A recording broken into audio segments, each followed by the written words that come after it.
Phillip, thank you so much for coming in and offering your time to be interviewed today. My pleasure.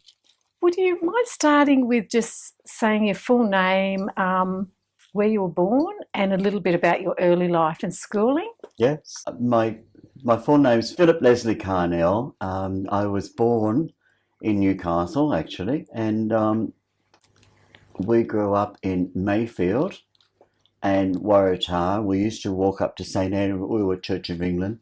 We were made to go to the Church of England church. We couldn't go down to the Presbyterian church, which was down on our corner of Macquarie and Hanbury Street. We lived in Macquarie Street. So every Sunday we got dressed up, in the refinery as they did, and marched off to Sunday school, which I loved. We ended up becoming a Sunday school teacher and all the rest of the things that you do. But then you start work and then you discover other things, So what school did you So go I to? went to Waratah. So we walked from Macquarie Street over the Waratah High Level Bridge and to Waratah Infant School. Then we went to in those days, the boys went to Waratah Primary and the girls went to Waratah Primary as well, but they were separate schools. That was segregated, but then later on it became many years later. And from there I went to Jasmine High School and I did my intermediate certificate there. I was a reasonable scholar, reasonable school, but I passed my intermediate certificate.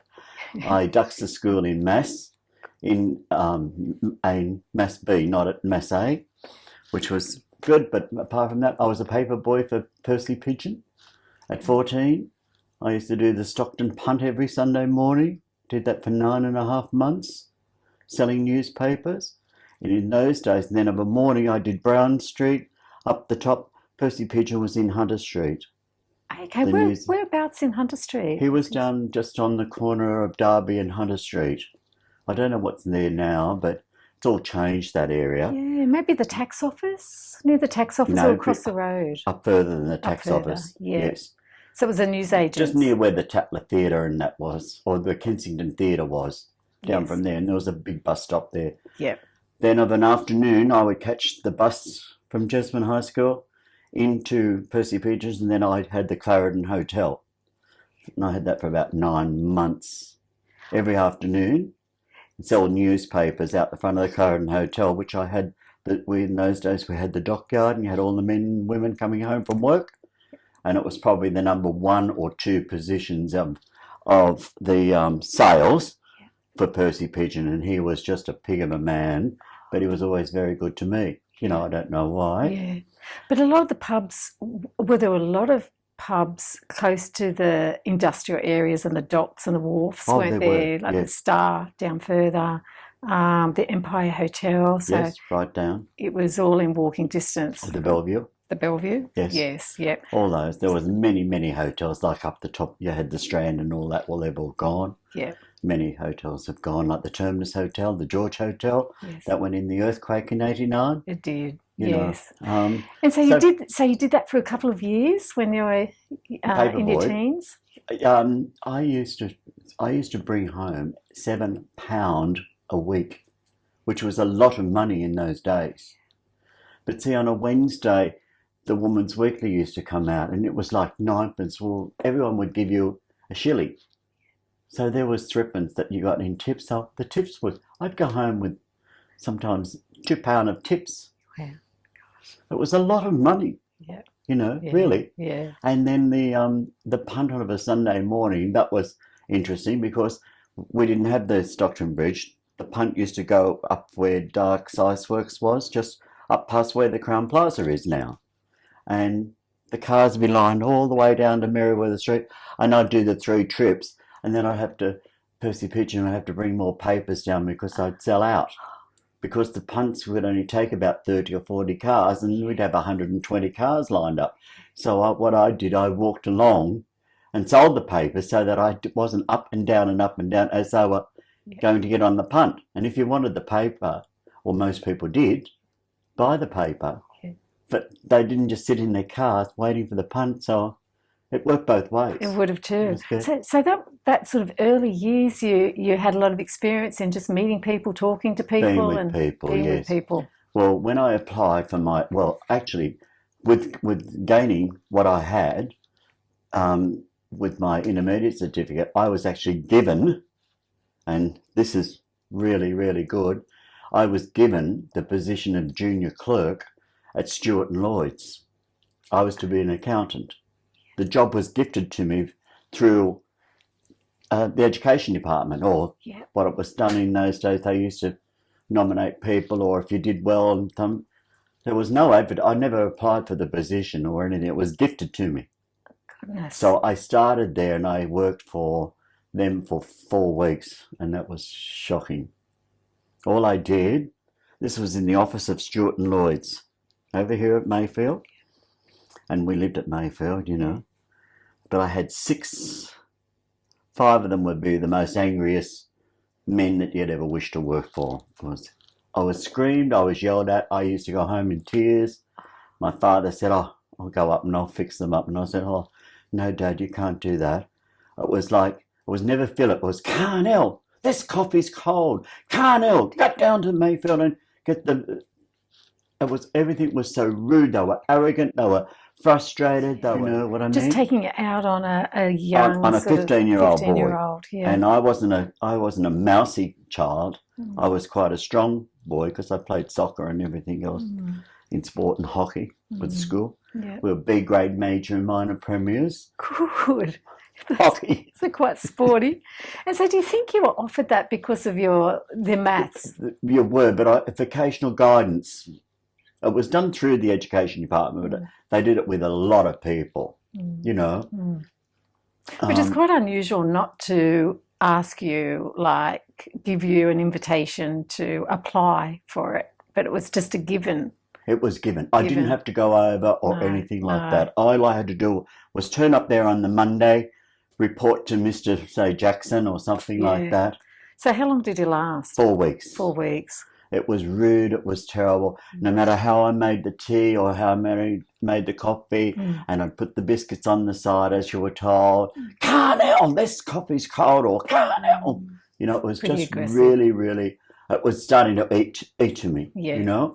So what did you do after that? Were you while I was deciding what I had to do, on the morning, I still remember it, the Saturday morning, the store had an ad in for staff. It was in the menswear department and the office department. So my sister was working in the office of the grocery under Bert Greenwood, and she was like his second secretary type thing. But if she wasn't his secretary, but she just worked there, blah, blah, blah, on the desk, or, you know, how they were. And she said to me, oh, Phillip, she said, they're looking for staff, you know, blah, blah, blah. So I phoned up and got an appointment. But when I got the appointment, I had to sit in with Reg Wright, who was in charge of the office, and Colin Campbell, who was in charge of the menswear department. So he explained to me, did I know what the mercery department was? And I said, yes. I just said socks and underwear and shirts and that. But there was ties and there was swimwear, but that was mercery, you know.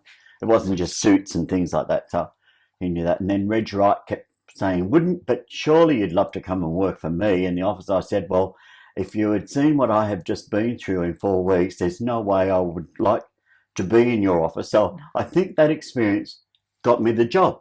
Yes. Like Colin Campbell knew that I wanted to go to menswear and that I wanted to be people, and Reg Wright knew that I didn't want to be in an office tucked away.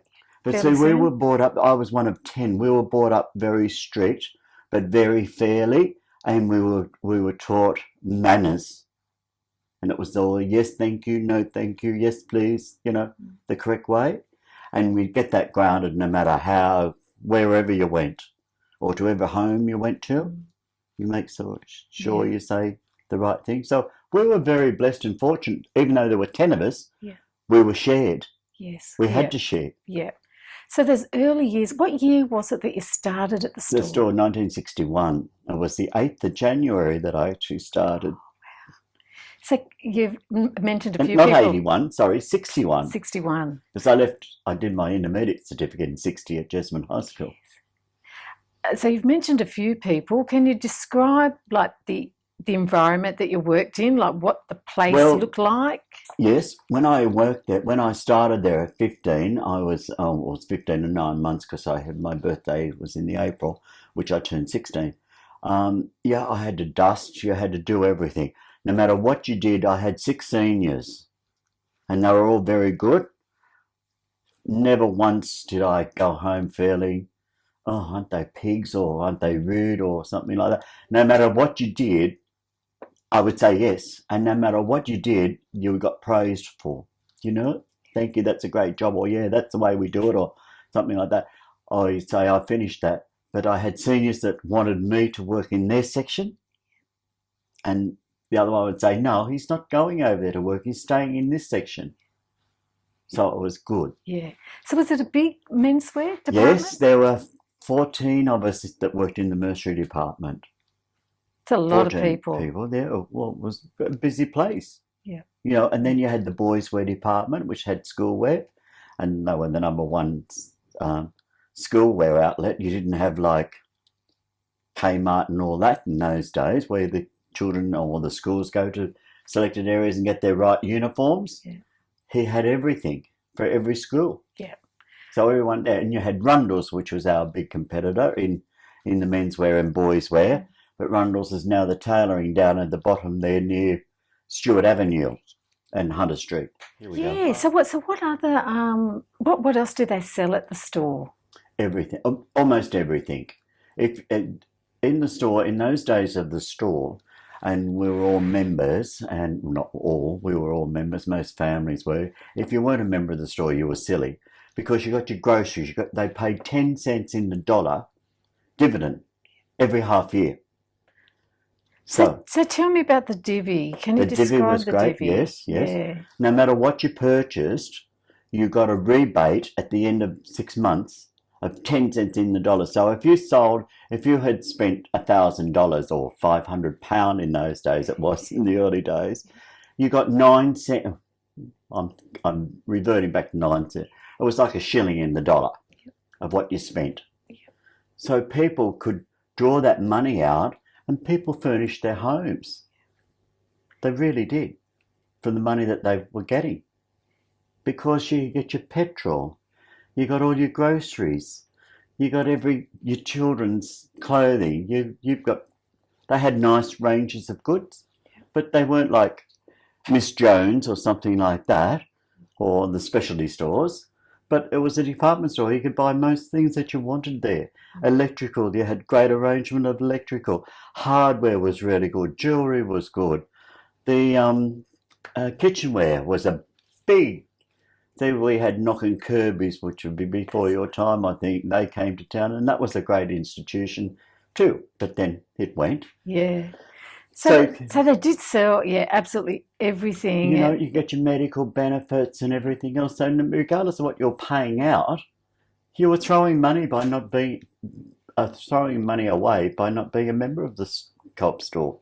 Yeah. And people would sign their children up, give them. Yeah. And they had a function centre. They had the Alara Hall, which my brother had his wedding there, which was really nice. And it was very well thought of, and it was booked out. You couldn't just go in and book your wedding there. You had to be booked in. Yeah. It was run. So did you find people that had booked out Alara Hall for weddings and they'd buy the suit from you, or they'd get their hair done? Everything. People would go. Most of the brides of today either got linen from the store or an electric kettle, because they weren't extravagant as what they do now. If you gave someone a kettle today, they'd throw it at you, wouldn't they? They probably would. The girls today have the budget books that you go in and tick what you want and everything, which is a great way of doing it. But I would say most brides that had their wedding at the store, or no matter where they went, their presents came from the co-op store. Yes, yeah. Because they had good quality stuff like Sunbeam and all the things that were very prevalent in those days. Yeah, like you've mentioned the health fund, the divvy, the petrol station. The petrol stations. Which was good. So where were the petrol stations? Denison. The big one was down in Denison Street, but we had one unadjacent to us on the block where the car park was at the Co-op store on Hunter Street. Yes. Yeah. I think we've got a photo actually. I'm just thinking. Yeah, there was one there. Yeah. There was Georgetown, there was Charlestown. See, we had 14 branches. Mm. So, you know. Can you recall, where the multi-storey car park was? I know it's all been demolished. Apparently there was a former bomb shelter. Raid shelter. Raid shelter. Yeah. Do you recall that? I don't, but we had the basements downstairs that used to get flooded from the high tides and everything. So we had to have all the stock up off the floors. We constantly get water through there. Not all of the time, but big seas and big tides and things like that. And that's interesting because someone else has mentioned it. And when you look at some of those really early maps, they show lagoons. Yes. And it's like an Aboriginal sort of swamps. corroboree site and swamps. There were like swamps there. Yeah. I think the earlier people called that area Swamp City or something like that. You're right, but you're remember. the second person to mention that, the flooding. It's like up on Bray Park Hill and that, because we lived up in Christo Road. Yes. And the hills, that was the burning hills. The smoke used to come out of the hills up there. Yes, yeah. There's all homes built up there now. Yeah. So how did you progress working in menswear? Like you started young. Yes. How did you work your way up there? Oh, yes. I went to tech 5 nights a week. And I did I can't even think of the name of it. I did my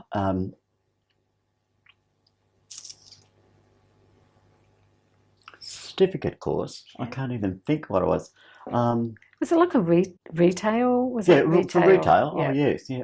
I've got the certificates home and I can't even think Doesn't of it. matter, no. But I used to go to tech from 6 till 9, when most people would be out on a Friday night. Here was I going to tech. 5 nights a week, did you say? Goodness. But it was good. Retail distribution. Yes. And then I did my manager's certificate. Yep. Yeah. So I worked my way up. But I had probably one of the best bosses that I think I've ever known. His name was Colin Campbell. And he was very firm, but he was very fair. And I had a reason to go to, I was in an accident and I went to hospital. And he'd come home to my mother's house on the Monday, through working hours, I think it was, just to see how I was.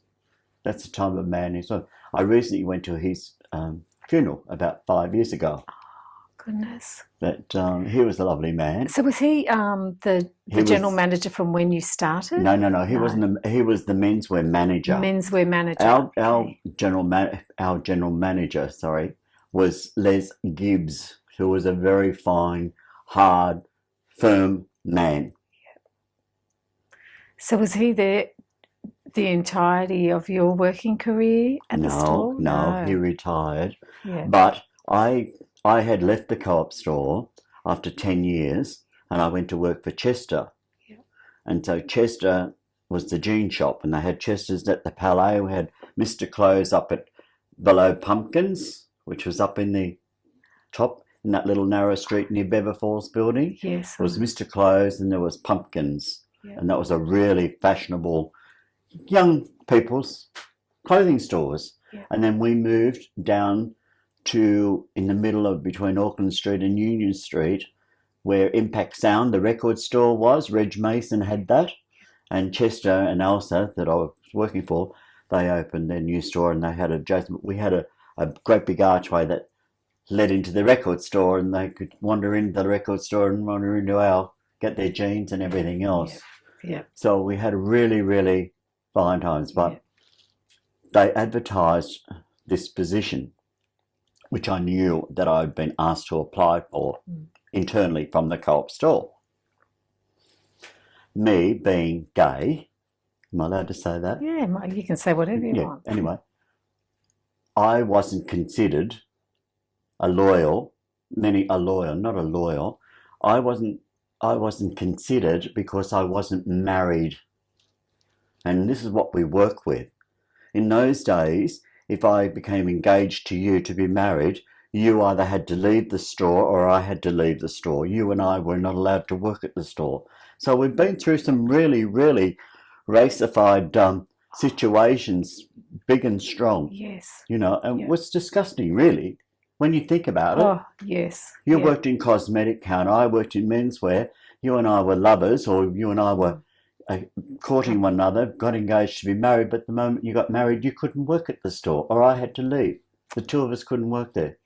Isn't it disgusting? It is. But this is the things we worked under. So when did that change? Oh, that changed probably back in the 70s, I think. Yeah.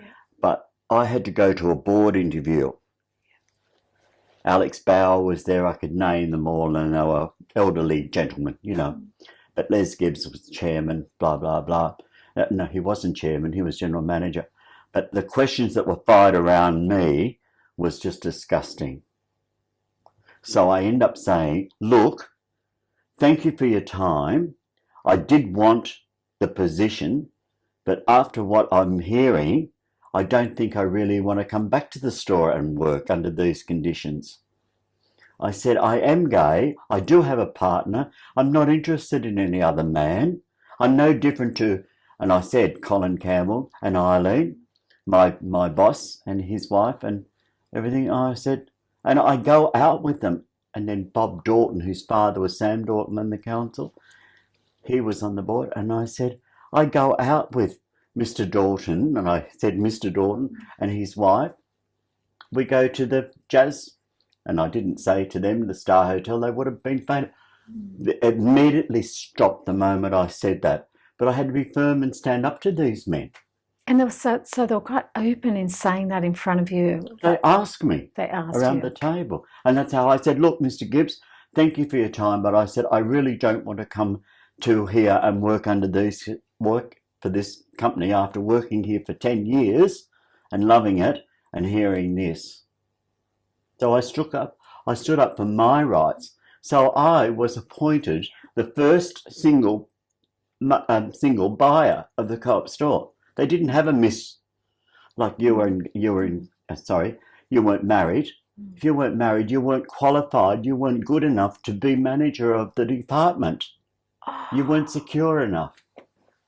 I mean, homosexuality's gone on from day one and will go on till day dot. Yeah.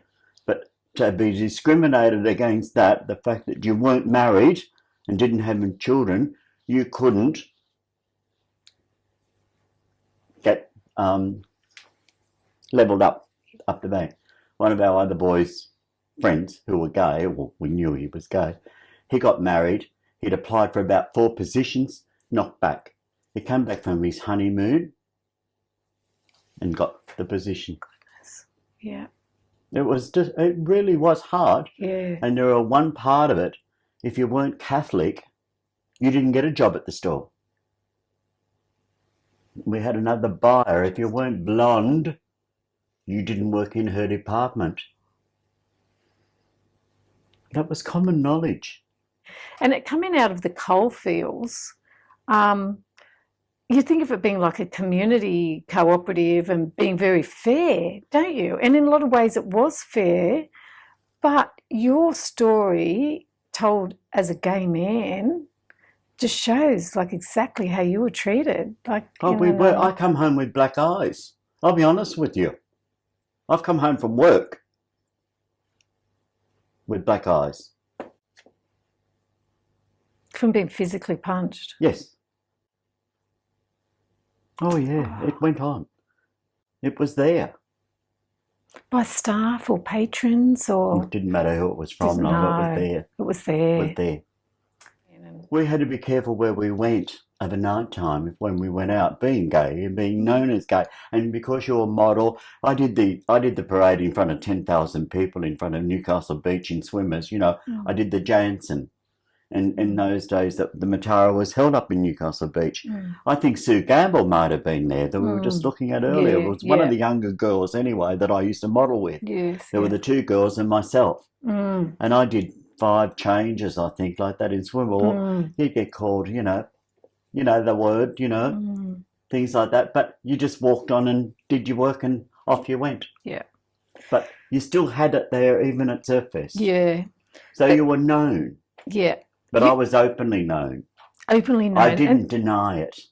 No. If anyone asked me, I was yes. Yes, yeah. And so you're quite a strong person, and like your upbringing, and you're saying strong. that you were strong. That you had to be strong, though. Yeah. There were people who committed suicide. There were families that kicked their sons out when we grew up. Yeah.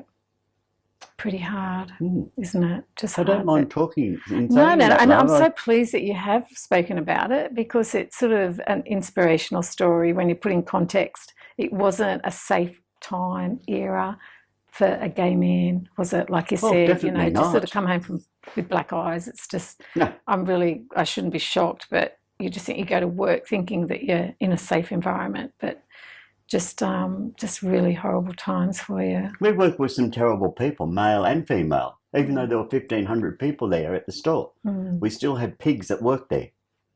Or you still had bullies that worked there.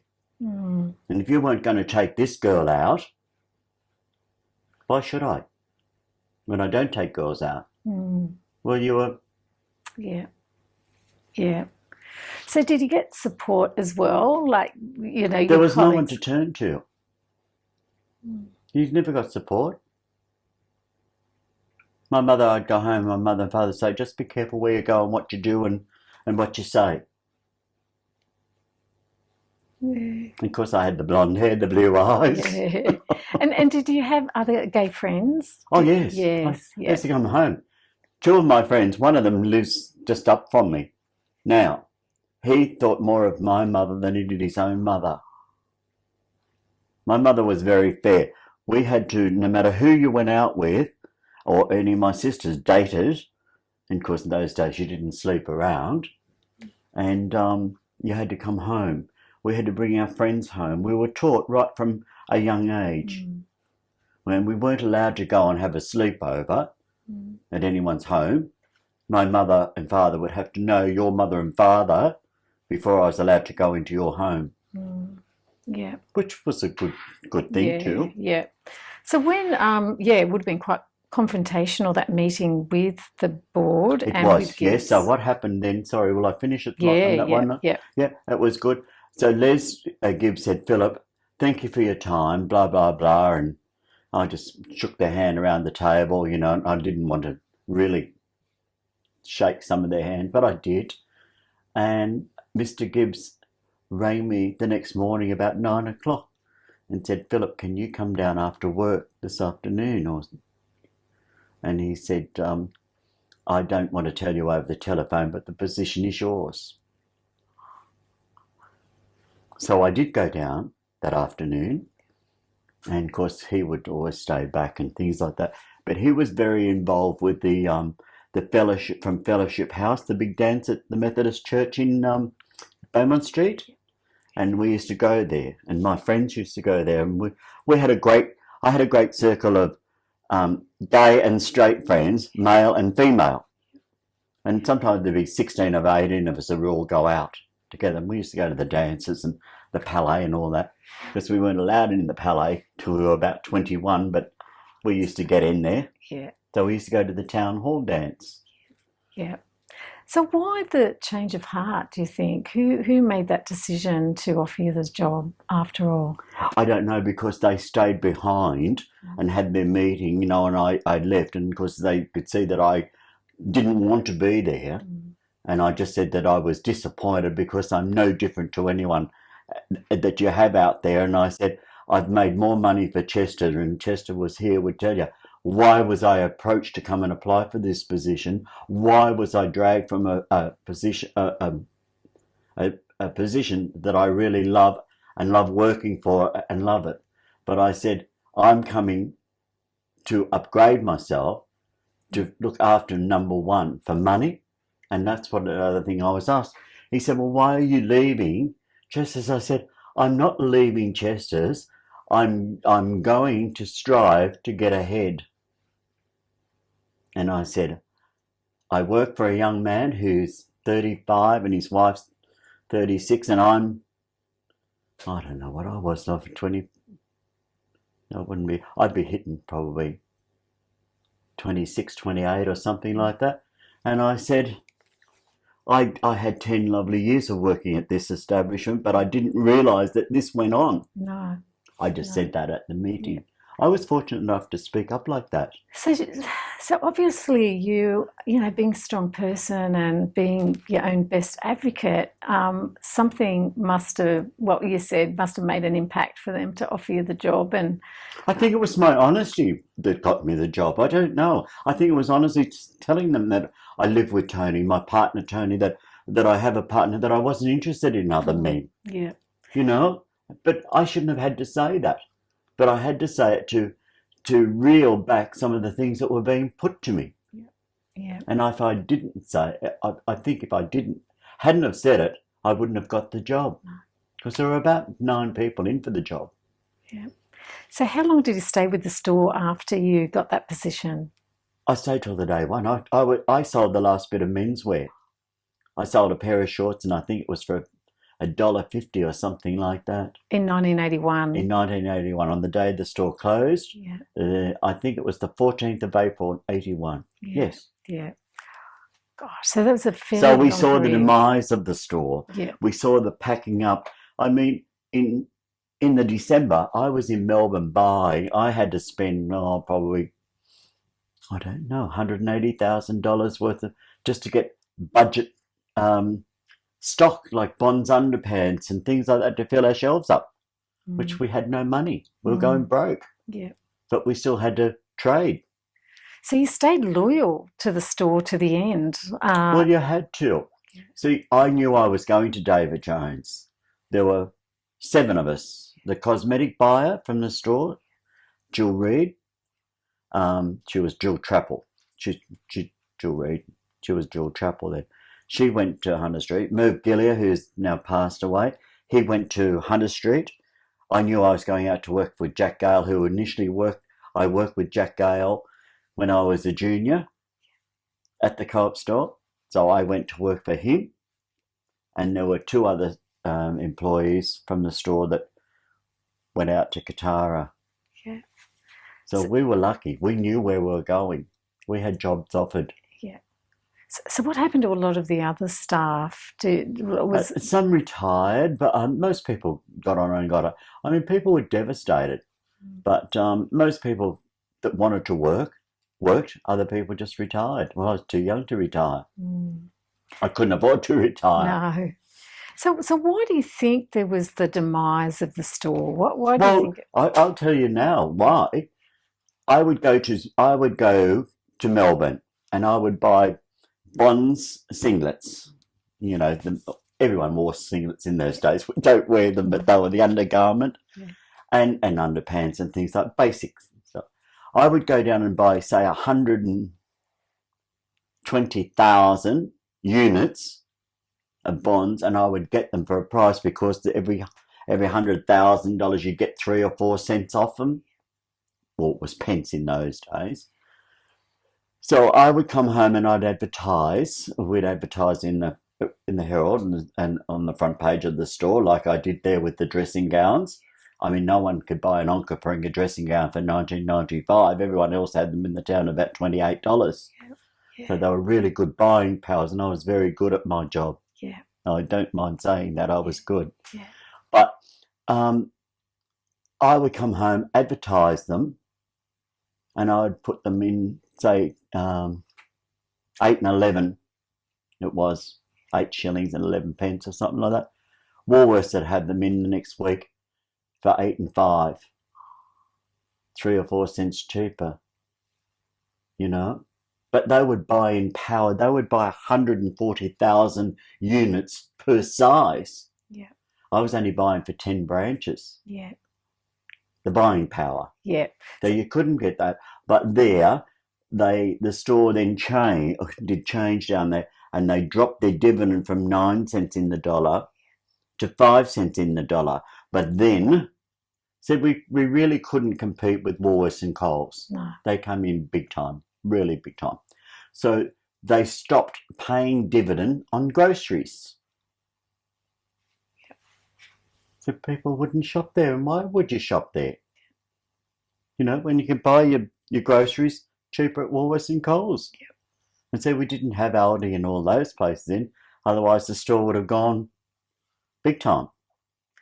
So that was the demise, the competition, and the demise of the Co-op store was the dividend.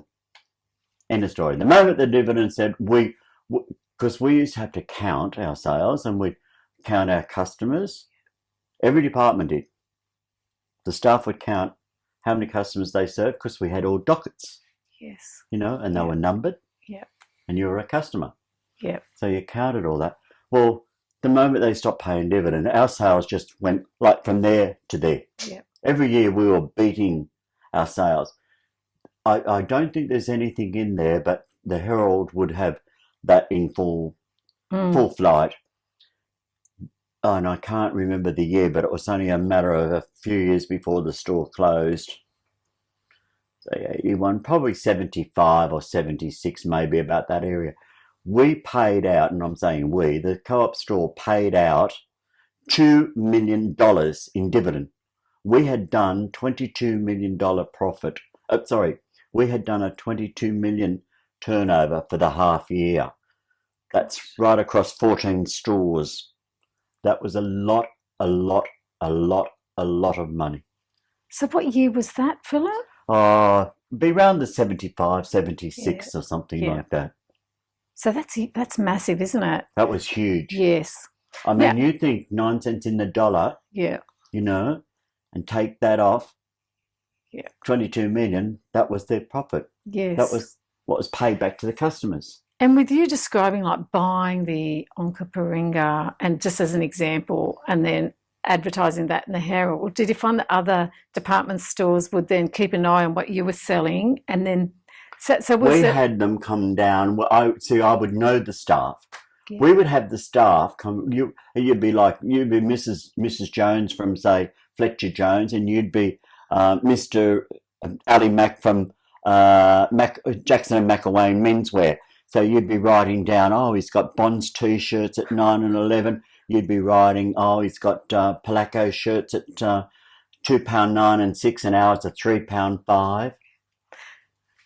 Comparative shopping, there were people came down and see anyone from the stores. Well, we knew them.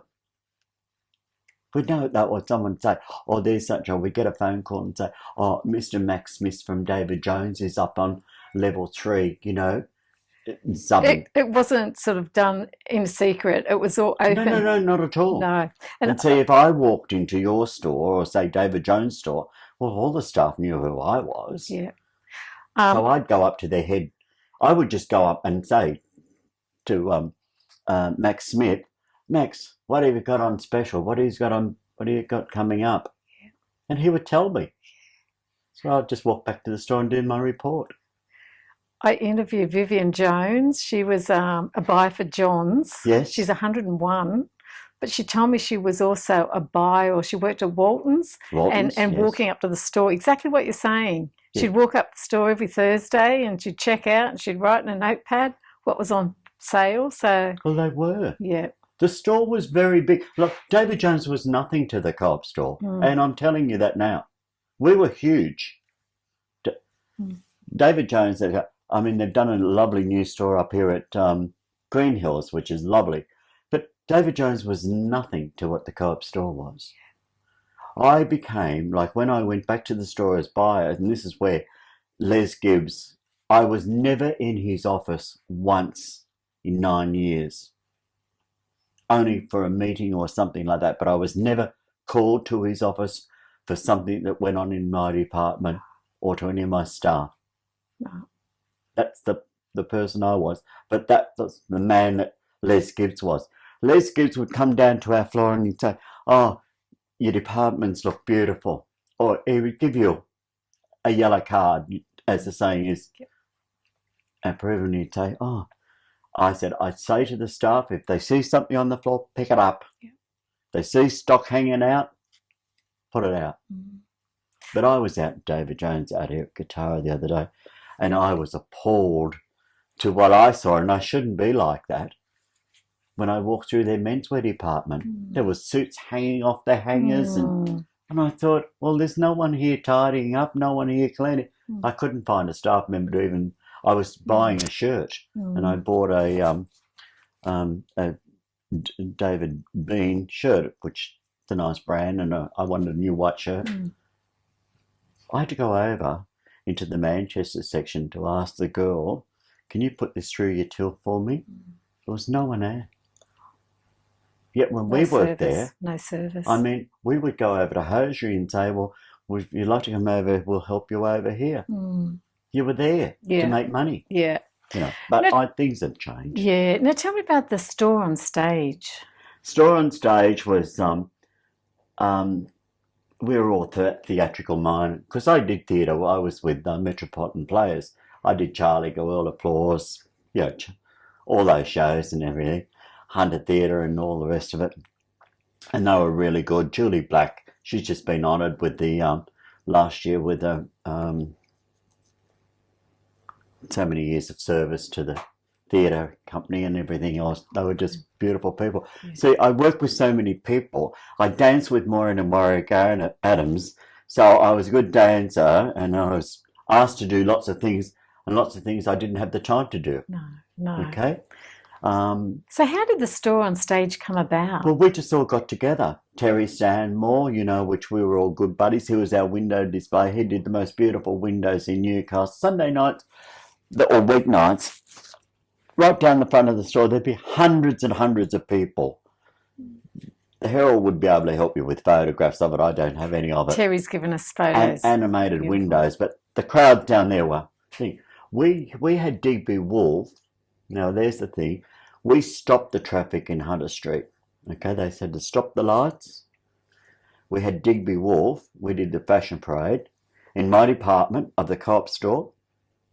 And I was modelling as well. With Digby Wolf was here in Newcastle. There were thousands. No one did any trading for about 5 hours in the Co-op store. That's how many people were in Hunter Street. Packed. Oh, that's incredible. We did the Beatles Outlook and all the rest of it, and we'd had the bands in at the back, and the car parks would be absolutely wham bam. Yeah. The kids' parties, the Christmas parties were unbelievable what they did for the children. Yeah. It was very family orientated. Yeah, so it was very community oriented, wasn't it? So there were a lot of good. Social events, but just that camaraderie with the store on stage, that was just so to we keep all morale. just got together, and of course we had all the beautiful, no, I shouldn't say it like that, beautiful. We did have the lovely, attractive girls. We had girls that could have been Miss Australia, you know, and it wasn't judged on that, but it was people that wanted to be part of it, and they'd say, oh, we can't do that. I said, of course you can. Come and be in the chorus and blah, blah, blah. Trained them and taught them how to dance and what we wanted from them and things like that. I was choreographer one year. Terry was musical director and directed it every year. He was very, very good and did a lot of display work and did beautiful work. We did these dresses in one of the scenes, and Terry probably had the photograph of it. We did one in summer, one autumn, and they did the Pretty Girl Parade. Well, one of the girls, and it was Lyndall that you interviewed, and she probably might have the photo to show you. Her dress was made out of wire, and she had to step up two like that to get into it. And we had made out of paper mache, like the crepe paper, all the rosebuds. And we spent hours and hours. This was all not in work time, after work, making this dress. And Terry would tell you. And it was absolutely stunning and picturesque. And Lyndall had to like stand up onto this box to fit into like the waistband. And of course, she had her hair all done and everything else. But it was spectacularly beautiful. So it was an entire staff effort. Yeah, there was no one outside. But I will tell you that there was. We had an altercation with Newcastle City Council. Right, we had girls. We had some of our girls 15, and that they had to buy stockings. Nothing was given. We had to buy. I had white satin suits, and I don't know where those photos are, but I had to have them made. You know, like my outfits, and the ones in the Terry might have shown you, but they were in the Herald anyway. Yeah. But some of my outfits cost me hundreds of dollars, but most of our girls would spend $50 or $60 something dollars, and material. The skirts had to be made, or their stockings, or their leotards, or something like, just to be in it. But did it. Yeah. So what we did do, Anne, we made sure, like, I My partner didn't get in that door without paying. Your husband couldn't go. Your mum and dad couldn't go in free. So we were hit by Newcastle City Council because Channel 3 had picked up the bill, and we were doing the concert Monday and Tuesday night, which we sold out the 2 nights to 1,600 people. Goodness. It was good. Yeah. But what we did, Terry will tell you, Lyndall, they'll all tell you, anyone that was on the board, on our committee, nothing was taken out. If you needed something, we had the money to buy it. It wasn't taken out of store revenue. So, and I'll tell you about Les Gibbs then in a moment. So what we did then with the money, we said no, the entire seat sales, every seat, 1,600 seats, are going to charity. We don't care where the money comes from, but it's going to charity. Yeah. There's not one freebie. Yeah. So Newcastle Council wanted 24 free seats for the aldermen and their wives, which that goes on, and it's true. We said no. Wouldn't give it to them. Channel 3 picked up the bill. I believe it was in the vicinity of about $10,000 to hire the Civic Theatre for the 2 nights. Wow.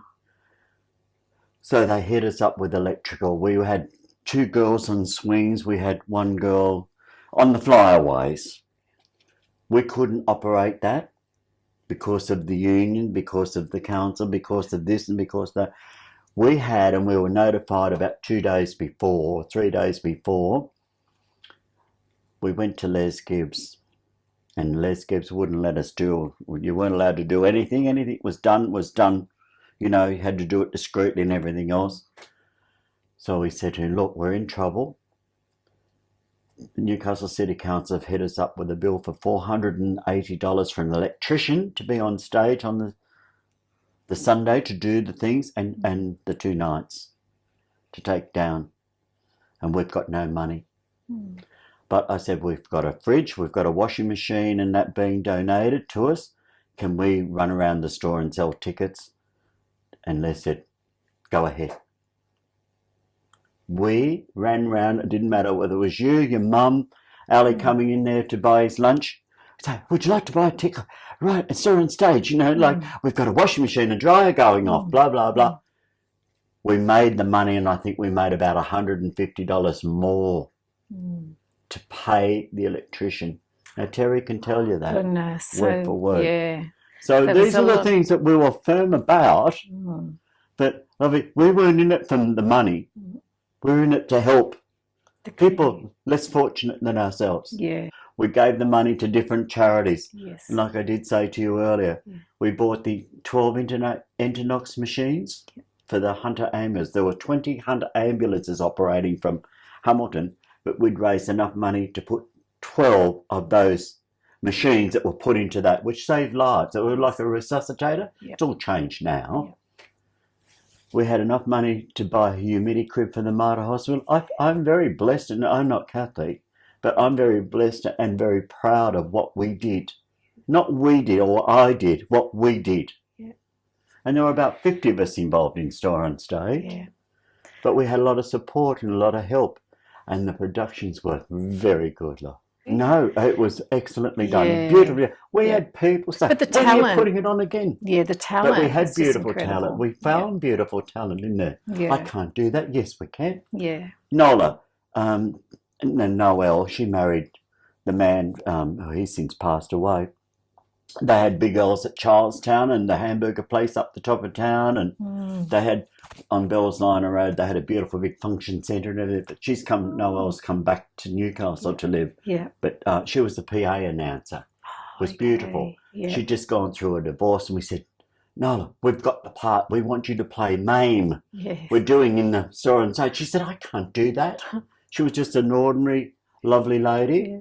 I can't do that. Oh, yes, you can.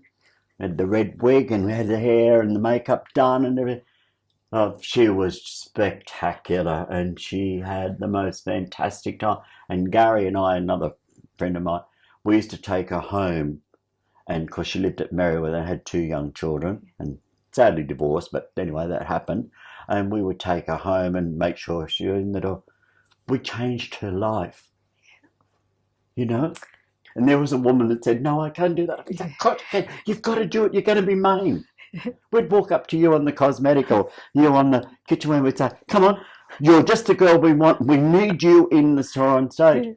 We'd say to Ellie, "Come on, you can do that. We need 10 more boys." Yeah. And we did. Yeah. I still have people say to me, there is no other shop in Newcastle that like the store. The store was a pleasure to go in. And not because I worked there, but I'm proud to say this to you, Anne. Yeah. I have people today, "Where do you shop? Where do you go?" And blah, blah, blah. I say, look, they're the lovely memories of the Co-op store. Most of the staff that worked at the store, I don't know of anyone that's ever sacked for rudeness. There were people sacked for stealing. I sacked one of my boys that had lots of money and was a wealthy kind of guy, but he walked in this morning and I was sitting in my office and he walked up to a tie, took the tag off and put his tie on. I had 20 ties in there that had been on models around the store that I could have gladly given him one, you know, because we couldn't sell them, but I had to report it. Mm-hmm. You had to be honest, you had to be firm, you had to be fair, you know. Mm. But, so you think the legacy was like the professionalism that the store like instilled in a lot of its staff? Well, the store, you did have mothers and fathers that worked there, and then you had their daughters come to work there, or they would have people come in and say, like, "Are there any positions? Can you get a job for my daughter on Saturday?" Because we employed a lot of young people on Thursday nights and Saturday mornings and school holidays. Yes, yeah. And we'd have them in and say, "Can you get us a job?" And we'd say you were cosmetic buyer or something, and say, "Oh, Mrs. Jones has just been in, you know," and she said, "Oh, Amanda just really would love to work on cosmetic. Anyway, you get her." Well, they didn't have to advertise for people. They came on recommendation. Yes. You know? Yeah. She is a good girl. Ali is a good boy. Yeah. Come in. We'll teach you. You know, and people knew I was homosexual. Yeah. But they would take your advice. And they would let young Johnny work with you, you know. They knew their children were safe. It was a safe environment to work in. Yeah. And a friendly one as well. So, Phillip, with the community, when the store closed, what impact do you think it had on the wider community? Well, it's like anything, and one door closes, another one opens, or someone passes and you just push yourself that little bit further. Or you say to people, "Well, why don't you go out to David Jones at Katara?" "Oh, I hate going to shopping centres."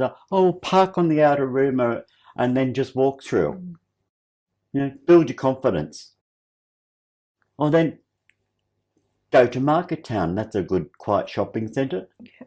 Go in there, park your car, and go and shop there. Yes, exactly. You know, It was a very difficult time, and like it was hard for people to realise what went on.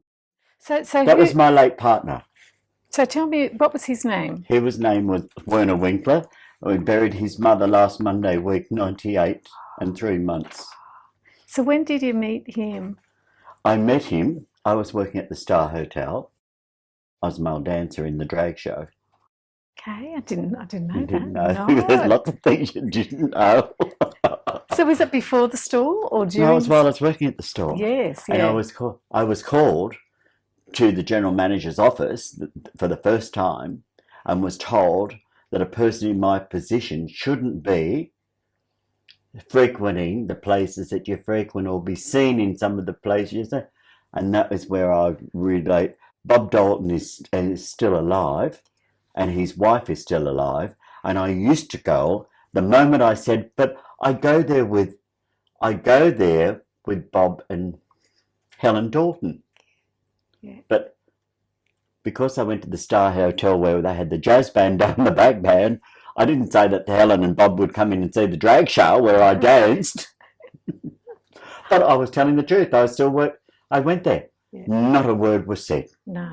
Because Bob was on the board of directors. Oh, yeah. Tony came in those days, the Star Hotel and the Terminus Hotel, or I think it was the Broadmeadow Hotel, were the only two hotels, because you didn't have wine bars, you didn't have bottle shops and trading on Sundays and things like that. So we only had limitation to 6 o'clock, I think, in those days.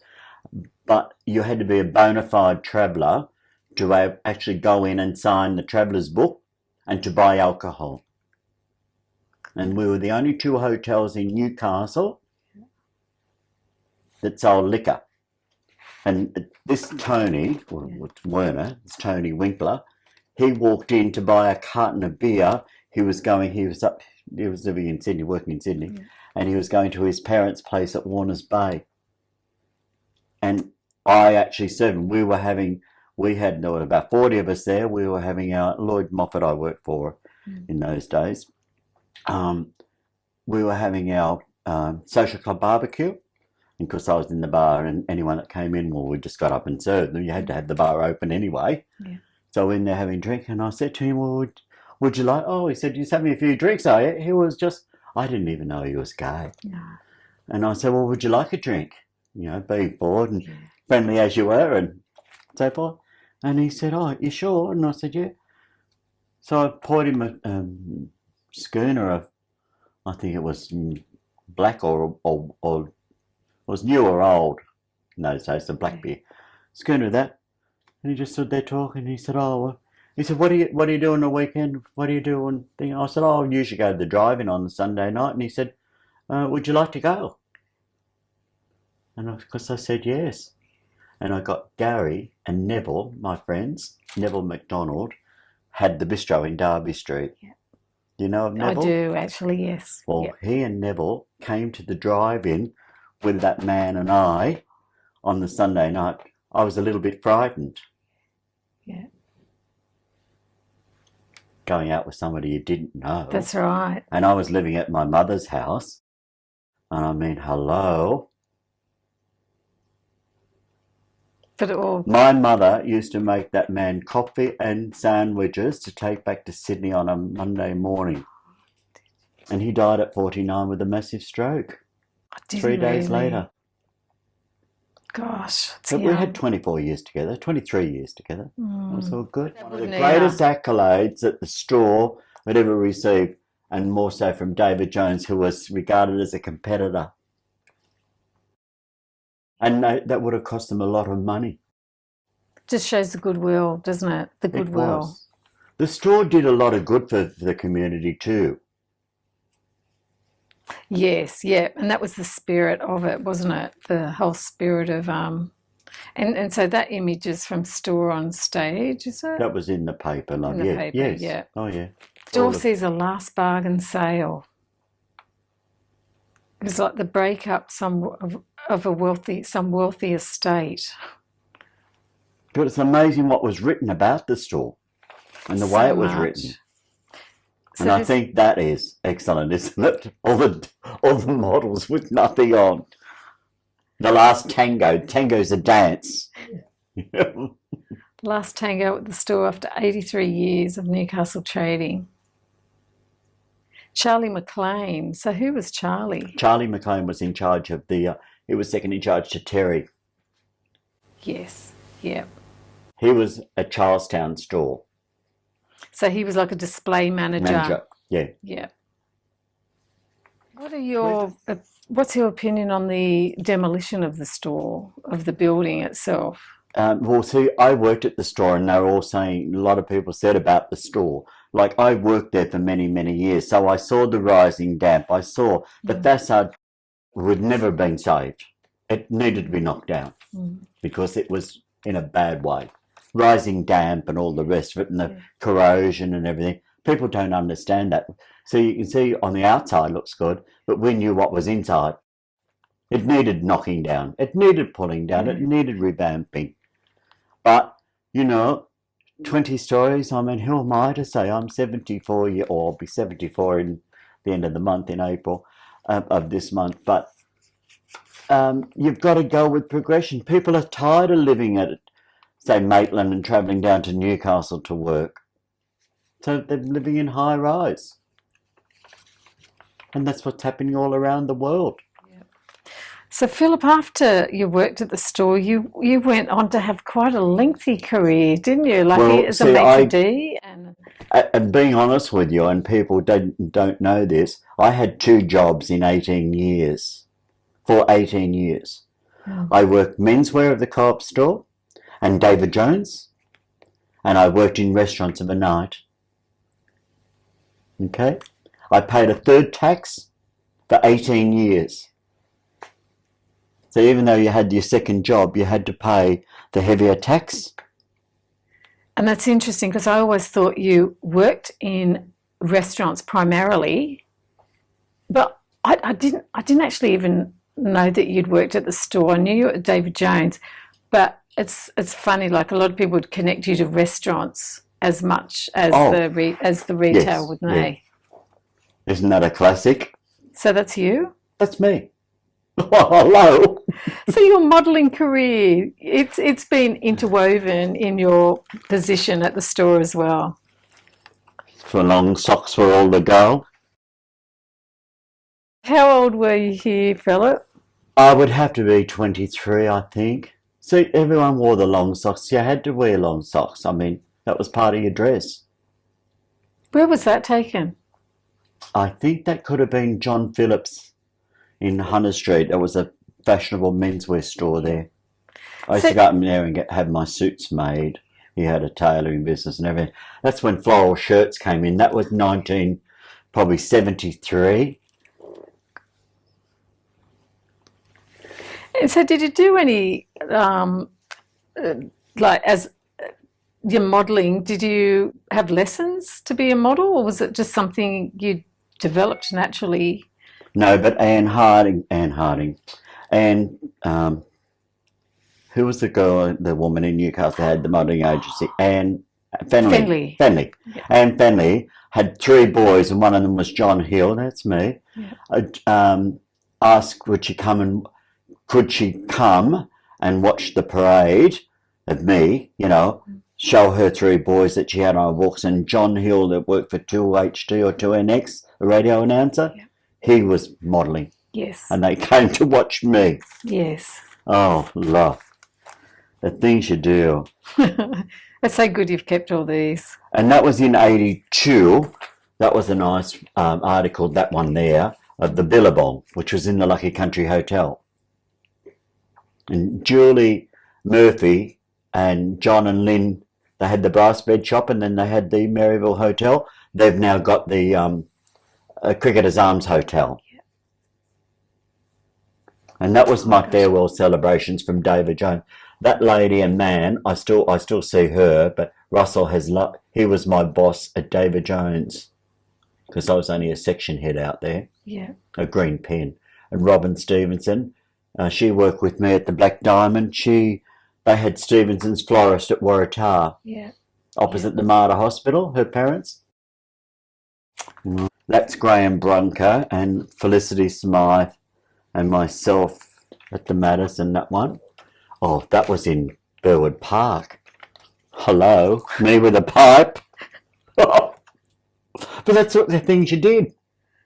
So what's the jacket, the coat? Well, there was a trendy coat that all the men wore.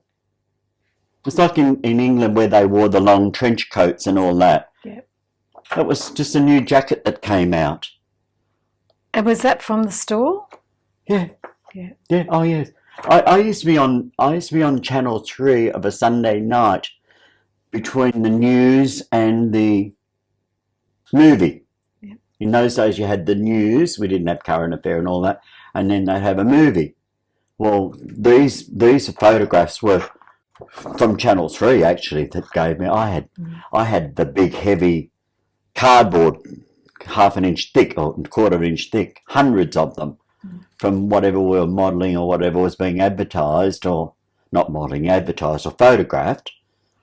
And so they'd run those photographs before the movie just as a promotional in between advert. For the store. The store took prime time. That's why the store, I think every Monday, Wednesday, they had the front corner section of the Newcastle Morning Herald, the bottom right-hand corner. Yeah. If you get an old Herald, Yeah. or see able to look it up. You would be able to do that, wouldn't you? Yeah. You'd see the store ad, and Yeah. they would advertise bedding or Manchester or cosmetics or whatever, whoever had it.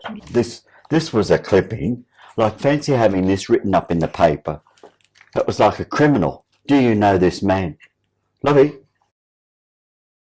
can you believe that? That was in the Herald. It was a lead up for me. Yeah. Do you know this man? That's exactly how it was. So it's like a teaser, like. Yeah. Yeah. And the answer was, yes, it's Phillip Carnell. Phone Noah's for the booking. Lovey, I felt like a crim. My family were devastated. They couldn't believe. Why would you let them do that? Like, hello, Mum had phone calls to see if I'd gone missing. My mother. I mean, your parents would do the same. Because I was headhunted in these restaurants as well. Yeah. And I retired from Noah's 4 years ago. I worked till I was 68. Martin was a beautiful man. He shot himself accidentally getting through the fence at their property about 6 years ago. Oh dear. I still go out with his wife Jennifer. We have lunch and a mother and things like that. But they were beautiful people. But this was the strategy of this man, Martin Hawcroft. Yes. And that was a way of letting people know that I was now back at Noah's.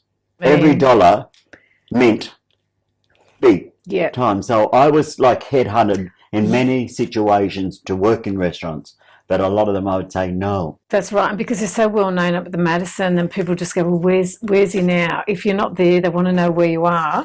So I can see what you mean. It's certainly it was big dual card, advertising. and it was big money. Yeah. Stan McLean, who was one of the most generous men in Newcastle, he's still alive, but beautiful. He had Pablo's liquor stores and all that. Yeah. Beautiful people. He and Margaret McLean were just some of the nicest people you'd ever wish to work for. Now this one. Now, that one there, how old am I there? Oh, gosh, I reckon 16. I was 17. So that was that when you worked at the store? Yeah. Yeah. Well,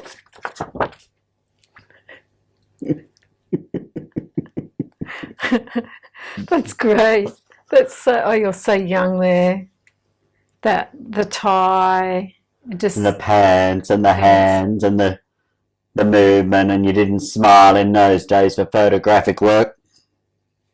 shows how early you were involved in this whole industry. I did the Australian War Bureau promotion. I did that Australia-wide, wearing their jumpers. I did their parades. I did the Jansen. I did Speedo. I mean, in those days you didn't have musty bodies, but I had a good tone and a good look that people were after me. And so you just didn't do Jansen for nothing. You just didn't do Speedo for nothing. You were head hunched. But I knocked back so much work, money. I mean, probably I'd get $200 for that, $150 for that in those days. Now, is there anything final you'd like to sort of say about the store, or any sort of parting words? It was a lovely place to work. It was a pleasure to go to. I was invited to that many weddings that I had to say no, and because working in restaurants at night time, I had people begging me to come to their engagement party or come to our place of barbecue. Would you be barman at our function and things like that? I didn't hurt many people along the way. I was one of the lucky ones. I have been so blessed, really blessed. So, Phillip, thank you so much for offering your time to be interviewed. We really appreciate it, and we're very grateful.